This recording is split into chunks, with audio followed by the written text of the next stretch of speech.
आज या ठिकाणी शिवसेनेचे दीर्घकाल मुख्यमंत्री म्हणून सगळ्यांच्या स्मरणात राहणारे राज्याचे नगरविकास मंत्री आदरणीय एकनाथभाई शिंदे साहेब, या ठिकाणी उपस्थित असलेले आपले लाडके आमदार राजाभाऊजी खरे, उमेशजी पाटील, चरणराजजी चौरे, पद्माकरजी आप्पा देशमुख, आपल्या नगराध्यक्षाचे उमेदवार सिद्धिताई वस्त्रे व सर्व विचार मंचावरील सर्व सन्माननीय समोर बसलेल्या सर्व 10 प्रभागातील उमेदवार, माझ्या माता भगिनी, वडीलधारे मंडळींनो, युवक मित्रांनो, आज या ठिकाणी आपल्या मोहोळ नगरपालिकेच्या निवडणुकीच्या अनुषंगाने मी शिंदे साहेबांना काही या ठिकाणी मागण्या करणार आहे आणि ते शिंदे साहेब या मागण्या आपल्या पूर्ण करतील याच्याबद्दल माझ्या मनामध्ये कुठल्याही प्रकारची शंका नाही। साहेब, या मोहोळ तालुक्यामध्ये अनगरचे माजी आमदार राजनजी पाटील यांनी या मोहोळ शहराला जसा अजगर एखाद्या भक्ष्याला वेटाळा घालून थांबतो तशा प्रकारे या मोहोळ शहराच्या विकासाला वेटाळा मारला होता। कुठल्याही प्रकारचा विकास या शहराचा होऊ दिला गेला नाही। साहेब, या पश्चिम महाराष्ट्रातल्या 58 तालुक्यापैकी 57 तालुक्यामध्ये एसटीचा बस डिपो आहे, फक्त या मोहोळ तालुक्यामध्ये एसटीचा बस डिपो नाही। साहेब, या सोलापूर जिल्ह्यातल्या प्रत्येक तालुक्यामध्ये उपजिल्हा रुग्णालय आहे, फक्त या मोहोळ शहरामध्ये उपजिल्हा रुग्णालय नाही। साहेब, या प्रत्येक तालुक्यामध्ये या सोलापूर जिल्ह्यातल्या क्रीडा संकुलन आहे, पण या मोहोळ शहरामध्ये मोहोळ तालुक्यामध्ये क्रीडा संकुलन नाही। हे सर्व थांबवण्याचं पाप जर या तालुक्यामध्ये कुणी केला असेल तर माजी आमदार राजनजी पाटील यांनी केलेला आहे। मला आवर्जून या ठिकाणी तुमच्याकडे मागणी करायची, आपण या ठिकाणी केलेलीच आहे। मी या मोहोळ शहरातल्या जनतेला सांगू इच्छितो, आपल्या कॉलनीची जागा 34 एकर जागा त्या ठिकाणी स्टेशनला असताना आदरणीय एकनाथभाई शिंदे आणि राजाभाऊ खरे आमदार यांच्या माध्यमातून 15 एकर जागा आपल्या क्रीडा संकुलाला देण्याचं या ठिकाणी त्यांनी ठरवलेलं आहे आणि त्याच्यावर आरक्षण टाकलेलं आपण साहेबाचं टाळ्या वाजवून स्वागत केलं पाहिजे। एवढ्या वर्ष 30 वर्षामध्ये माझी आमदाराला इथला विकास करता आला नाही। आज 1 वर्ष झालं त्यांचा पराभव झाला। आज योगायोगानं 23 तारीख आहे आणि 23 नोव्हेंबरला निकाल लागला आणि यशवंत मानेचा पराभव झाला आणि राजाभाऊ खरेचा विजय झाला, म्हणून विकासाची दारं या ठिकाणी उघडी झाली। एसटी स्टँडला आपले प्रताप सरनाईक साहेब असतील, एकनाथभाई शिंदे यांच्या नेतृत्वात काम करणारे आपले एसटी स्टँड गेल्या 30 वर्षामध्ये कुठल्याही प्रकारचं त्या ठिकाणी काम झालं नव्हतं। बीओटी तत्वावर एसटी स्टँडला देखील निधी देण्याचं काम एकनाथभाई शिंदे यांच्या मार्गदर्शनाने खऱ्या अर्थाने झालेलं आहे। मला आवर्जून या ठिकाणी सांगायचं आहे, मागील 4 वर्षामध्ये साहेब या मोहोळ नगरपालिकेवर प्रशासक होता आणि प्रशासकाला हाताला धरून, इथल्या मुख्य अधिकाऱ्याला हाताला धरून इथल्या कुठल्याही प्रकारचा ठराव होऊ दिला गेला नाही, इथं कुठल्याही प्रकारचं एस्टिमेट होऊ दिलं गेलं नाही, इथं कुठल्याही प्रकारची तांत्रिक मान्यता मिळवू दिली गेली नाही, इथं कुठल्याही प्रकारची प्रशासकीय मान्यता दिली गेली नाही आणि इथला निधी या ठिकाणी थांबवला आणि अनगरला वळवण्याचं पाप या ठिकाणी अनगरकरांनी केलेलं आहे।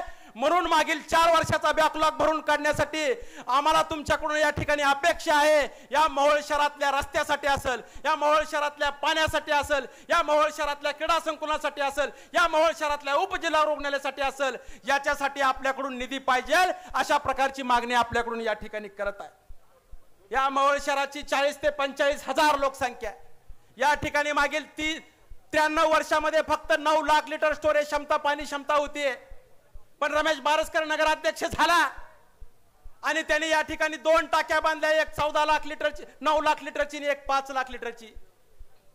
14 लाख लिटरनं स्टोरेज क्षमता वाढवली। येणाऱ्या काळामध्ये साहेब आम्हाला मलकापूर सारखं या ठिकाणी मोहोळ शहर करायचं आहे। मलकापूरमध्ये काय आहे, कधी भी तुम्ही उठा, नळ चालू करा, नळाला पाणी, म्हणजे 24 तास नळाला पाणी देण्याची भूमिका आम्ही या ठिकाणी घेतलेली आहे। दुसरी एक आम्ही तुमच्याकडे मागणी करणार आहोत साहेब, दिल्लीमध्ये ज्या पद्धतीने आपचे मुख्यमंत्री अरविंद केजरीवाल यांनी 100 युनिट वीज मोफत देण्याचं काम इथल्या सर्व व्यापारी असतील, घरगुती वीज असेल त्यांना केलं, त्याच पद्धतीने रमेश बारसकर नगराध्यक्ष असताना एक ठराव आम्ही घेतला आणि 50 एकर जागेवर पॉवर प्लांट करून तिथली वीज निर्मिती करून आम्ही एमएससीबीला देणार आणि या मोहोळ शहरातल्या लोकांना 100 युनिट वीज मोफत देण्याचा आमचा या ठिकाणी निर्धार आहे आणि त्याच्यासाठी आपण निधी द्याल अशा प्रकारची अपेक्षा आजच्या या प्रचार सभेच्या निमित्तानं खऱ्या अर्थानं तुमच्याकडून करत आहे. मला आवर्जून या ठिकाणी सांगायचं, या शहरामधले सर्व धर्म संभाव, साळी माळी कोळी तेली तांबोळी कोष्टी कुंभार सुतार लोहार वंजारी SC NT हा सर्व समाज गुन्ह्या गोविंदानं खऱ्या अर्थाने या शहरामध्ये नांदतो. पण या निवडणुकीच्या माध्यमातून अल्पसंख्याक समाजावर दबाव आणला गेला. साहेब, वार्ड क्रमांक 6 मध्ये आमचा रफिक हरणमारे अतिशय चांगल्या पद्धतीनं काम करणाऱ्या कार्यकर्त्याला आम्ही उमेदवारी देण्याचं निश्चित केलं होतं, पण त्याच्यावर या ठिकाणी दबाव आणला गेला. तुझा मार्केट यार्ड मध्ये गाळा आहे, तुझा गाळा खाली करीन, अशा प्रकारची दमबाजी या ठिकाणी केली गेली. वार्ड क्रमांक 7 मध्ये या ठिकाणी कुरेशी समाजाचा उमेदवार आम्ही या ठिकाणी काढला होता, त्याला देखील दमबाजी केली. तुझा व्यवसाय बंद करेन, जर तू आमच्याकडून नाही उभारला तर तुमचा व्यवसाय चालू देणार नाही, अशा प्रकारची दमबाजी केली. माजिद सय्यदला देखील 8 नंबर वार्डातून आम्ही उमेदवारी निश्चित केली होती. सांगण्याचं तात्पर्य एवढंच आहे की या मोहोळ शहरामधला सर्व समाज गुन्ह्या गोविंदानं नांदत असताना या भाजपच्या लोकांनी या ठिकाणी दमबाजीचं राजकारण चालू केलेलं आहे. आम्ही जशाच तशाच उत्तर देण्यास या ठिकाणी खंबीर आहे, एवढंच या ठिकाणी भाजपच्या नेत्याला मी सांगू इच्छितो. या मोहोळ शहराचे अनेक प्रश्न आहेत. या मोहोळ शहरातल्या रस्त्याची लाईन उकडलेली आहे, ड्रेनेज लाईनची उकडलेली आहे. या ठिकाणी सगळा निधी जर आणायचा असेल तर आपली सर्व शक्ती एकनाथभाई शिंदे शिवसेनेच्या धनुष्यबाणाच्या पाठीशी आपली सर्व शक्ती उभा केली पाहिजे, अशा प्रकारची सर्व मतदार बांधवांकडून मी अपेक्षा करतो. आणि या ठिकाणी एकच सांगतो, या मुख्य रस्त्याबद्दल अनेक जण या ठिकाणी प्रश्न उचलतात. रमेश बारसकर नगराध्यक्ष व्हायच्या आधी 20 वर्ष हा मुख्य रस्ता झाला नव्हता, आणि रमेश बारसकर नगराध्यक्ष झाल्या एका वर्षामध्ये हे रस्ता करून दाखवला.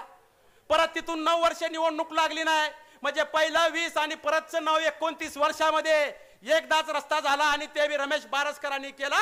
रस्त्यावर खड्डे पडलेले देखील तुम्हाला बुजवता आले नाहीत, पण एकनाथभाई शिंदे यांचं पत्रावर रिमार्क झालेला आहे.